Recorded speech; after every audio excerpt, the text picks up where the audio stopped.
সম্মানিত দর্শক, আসসালামু আলাইকুম। বাংলার তথ্যনির্ভর সর্বশেষ খবরাখবরে যুক্ত হওয়ার জন্য আপনাকে অসংখ্য ধন্যবাদ। জানিয়ে দিচ্ছি আমাদের হাতে থাকা সর্বশেষ আপডেট। বিশাল সুখবর, রুশ নির্মিত 8টি যুদ্ধবিমান, ট্যাঙ্ক বিধ্বংসী ক্ষেপণাস্ত্র ও সমরাস্ত্র যুক্ত বাংলাদেশ সেনাবহরে। রাশিয়া থেকে আবারও 8টি বহুমাত্রিক যুদ্ধবিমান কিনছেন বাংলাদেশ। সেদেশের একটি শীর্ষস্থানীয় বিমান নিরাপত্তা প্রতিষ্ঠান আধুনিক প্রযুক্তির এই 8টি যুদ্ধবিমান সরবরাহ করবে বলে মনে করা হয়। মস্কো ভিত্তিক গবেষণা সংস্থা centre for analysis and world arm ট্রেডের এক প্রতিনিধির বরাত দিয়ে রাশিয়ার সরকারি বার্তা সংস্থা স্পুটনিক গত শুক্রবার রাশিয়ার ইউএসসি বাংলাদেশ যুদ্ধবিমান সরবরাহের কাজটি পেতে পারে শীর্ষক প্রতিবেদনটি প্রচার করেন। সিআইডব্লিউর একজন প্রতিনিধি স্পুটনিককে বলেন, আধুনিক প্রযুক্তির SU-35 MiG-35 SU-30SM যুদ্ধবিমান উৎপাদনকারী ইউনাইটেড এয়ারক্রাফট কোঅপারেশনের দরপত্র পাওয়ার ক্ষেত্রে অন্যতম প্রধান প্রতিদ্বন্দ্বী।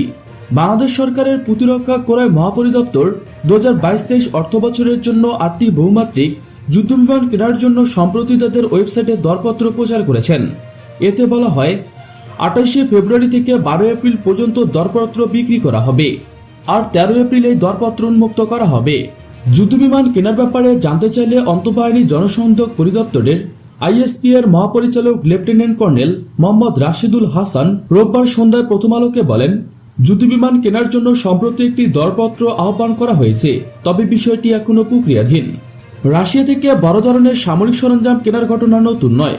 1999 সালে রাশিয়ার কাছ থেকে MiG-29 যুদ্ধবিমান কেনে তৎকালীন আওয়ামী লীগ সরকার।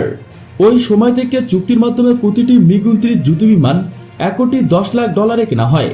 সার সরঞ্জাম সহ প্রশিক্ষণ, পরিবহন সহ 8টি বিমানের জন্য মোট $12,04,00,000 ব্যয় হয়, যা বাংলাদেশি টাকায় ছিল 575 কোটি। 2001 সালে বিএনপি সরকার ক্ষমতায় এসে বিমানগুলো বিক্রি করে দেওয়ার সিদ্ধান্ত নেন, কিন্তু শেষ পর্যন্ত সেগুলো আর বিক্রি করা সম্ভব হয়নি। ওই সময় সরকারের 700 কোটি টাকার ক্ষয়ক্ষতির অভিযোগ এনে 2001 সালে 11 ডিসেম্বর শেখ হাসিনা সহ 5 জনের বিরুদ্ধে তেজগাঁও থানায় মামলা করা হয়। 2010 সালের 2 মাস হাইকোর্ট মামলাটি বাতিল করে দেন। আওয়ামী লীগ সরকারের নেতৃত্বাধীন মহাজোট সরকার 2013 সালের জানুয়ারিতে রাশিয়া থেকে রাষ্ট্রীয় ঋণে প্রায় 8,000 কোটি টাকার অর্থাৎ $100 কোটি সমরাস্ত্র কিনেছেন। মস্কোতে রাশিয়ার প্রেসিডেন্ট ভ্লাদিমির পুতিনের সঙ্গে প্রধানমন্ত্রী শেখ হাসিনার শীর্ষ বৈঠকের পর এ নিয়ে দুই দেশের মধ্যে চুক্তি সই হয়।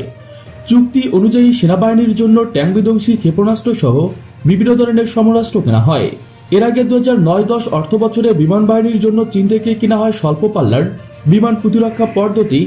এ সময় F-7 বিমানের জন্য চীন থেকে MiG-29 বিমানের জন্য রাশিয়া থেকে ক্ষেপণাস্ত্র কেনা হয়। 2010-11 অর্থ বছরে চতুর্থ প্রজন্মের 16টি যুদ্ধবিমান F-7BG-1 এবং রাশিয়ার তৈরি Mi-171 SU হেলিকপ্টার কেনা হয়। প্রিয় দর্শক, আজকে পর্যন্তই।